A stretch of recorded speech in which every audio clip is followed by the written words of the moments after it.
کالے سے نہیں کرنی چاہیے.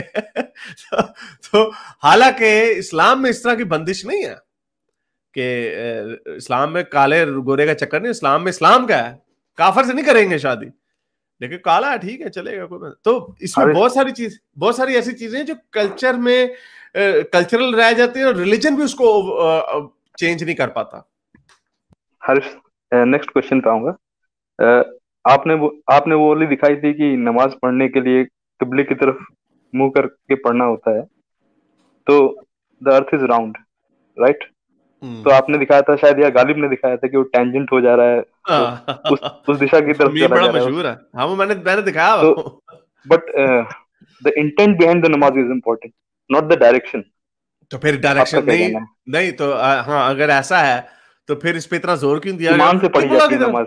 نہیں تو پھر قبلے کی طرف ہی رکھو. پھر اتنا سختی سے اس کے اوپر عمل کیوں ہوتا ہے؟ اس کے اتنا کیوں کہا گیا کہ اگر اس طرف نہ ہوا تو تمہاری نماز ضائع ہو جائے گی؟ بھئی یہ چیک کرو. مسلمان جس بھی کبھی نئے گھر میں جاتا ہے نا, سب سے پہلی چیز وہ یہ ڈھونڈتا ہے قبلہ کس طرف ہے. یہ اس پہ زور اسی لیے دیا گیا ہے کیونکہ یہ ایک ایمان کا جز کا حصہ. نیت, یہ پھر وہی گول چکر والا آرگومنٹ آ گیا کہ پھنس گئے ہیں تو یار نیت ہے, کچھ نہیں ہوتا, نیت کا چکر ہوتا.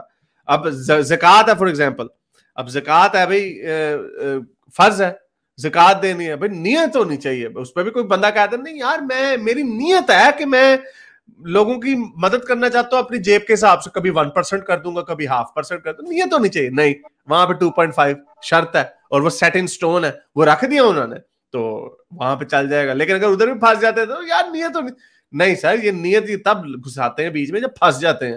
اگر یہ نیت کا ہی چکر ہوتا تو ادھر منہ کر کے نماز پڑھ لو, ادھر منہ کر کے کر لو, کوئی بات نہیں. لیکن نہیں, یہ بڑا ضروری چیز ہے. ڈھونڈتے ہیں ایپ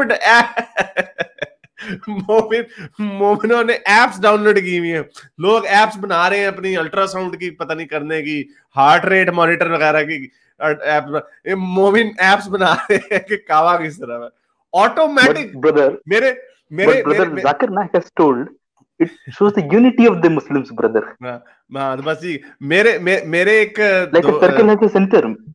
میرے ایک دوست ہیں, وہ کہتے ہیں, مجھے بڑے مزے سے دوست رشتے دار تھے, انہوں نے کہا یہ دیکھ میں نے نئی ایپ ڈاؤن لوڈ کی. اسمارٹ فون ان کو نہیں آتا تھا استعمال کرنا, انہوں نے لے کے کہا کہ مجھے انہوں نے کوئی ڈھونڈنا تھا, اس کا یوٹیلیٹی ڈھونڈنی تھی. یہ دیکھ آٹومیٹکلی اذان چلنے لگ گئی. آٹومیٹکلی اذان, کیونکہ اذان ہر دن اپڈیٹ ہوتی ہے نا اس کا ٹائم, کیونکہ غروب آفتاب کے اوپر ڈیپینڈ کرتا. تو میں نے کہا یار سبحان اللہ, صدقے جاؤں میں آپ لوگوں کی انوویشن کے. چلے الگ الگ مذہبوں میں آفٹر لائف کا کانسیپٹ کیسے آیا اور کیوں ہے؟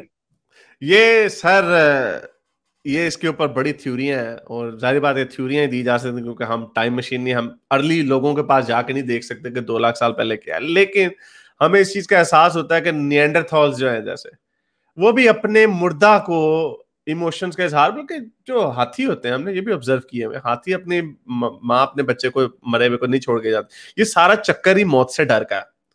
موت سے ڈر کی وجہ سے لوگ, اور غم دکھ ہوتا. میں آپ کو آنیسٹلی بتا رہا ہوں, جتنا مومن ریلیجیس لوگ جتنا موت سے ڈرتے ہیں نا, اتنا ایتھیسٹ لوگ نہیں ڈرتے.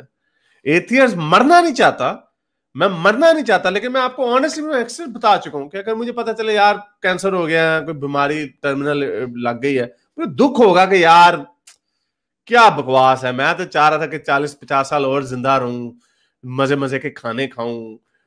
But the person you, Haris, will be lost forever after that. ہاں لیکن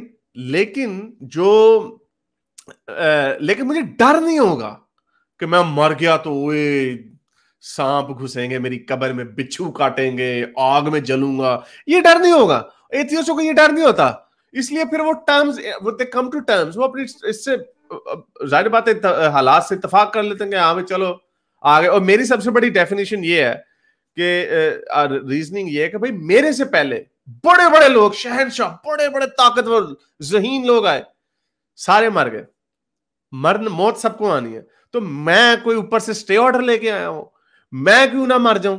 یعنی میری بھی جب باری آئے گی آ جائے گی, کوئی بات نہیں. لیکن مومنوں کو ڈر لگتا ہے. میں کچھ لوگوں کو میں نے ان کی ڈیتھ وٹنس دیکھی ہے رشتہ داروں کی, اور وہ بہت ڈرے ہوتے تھے. وہ ڈرے ایسے ہوتے تھے کہ یار پتہ, ان کو ڈر ہوتا تھا پتہ نہیں اوپر جا کے جہنم میں لے گئی جنت. تو یہ جو آفٹر لائف کا جو کانسیپٹ ہے یہ آتا ہی اس وجہ سے ہے کیونکہ ہم موت سے ڈرتے ہیں. جب موت سے ڈرتے ہیں تو اس طرح کی کہانیاں بناتے ہیں کہ اب دیکھیں ماں مر گئی ہے, بچہ مر گیا, ینگ بچہ مر گیا آپ کا 4 سال کا, ایسے ابھی کل پرسوں کھیل رہا تھا ایک دم مر گیا, ٹرک آیا کچل گیا یا کوئی بیماری لگ گئی, میں اس سے پھر ملوں گا ایک دن. یہ کدھر چلا گیا, ابھی تو ادھر ہی تھا, کدھر چلا گیا, کچھ نہ کچھ نکلا ہے, ابھی تو بول رہا تھا بڑی زور, کچھ نہ کچھ اس کے بیچ میں سے نکلا, وہ کہیں جاتا ہے. اس لیے ہم نے دیکھا ہے across different cultures after life ساروں کے اندر انڈیپینڈنٹلی ایوالو ہوئی ہے. خداؤں کے کانسیپٹ ڈفرنٹ آئے ہیں لیکن آفٹر لائف کے کانسیپٹ لوگوں میں ہر بندے ہر سوسائٹی میں آئی ہے موسٹلی.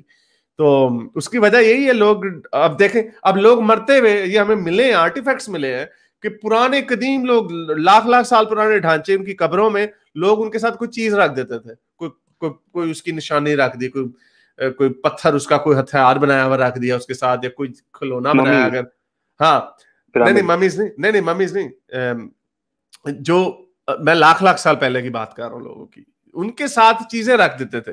وہ کیوں رکھتے تھے؟ کیا انہوں نے اندر بیٹھ کے لوڈو کھیلنی ہوتی تھی اس کے ساتھ؟ یہ انسان کا اپنا ایموشن ہے جو زندہ رہ جاتے ہیں, جن کو دکھ ہوتا ہے مرنے والے کا, تو اس کے ساتھ اپنی تسلی دینے کے لیے سمجھتے ہیں آفٹر لائف.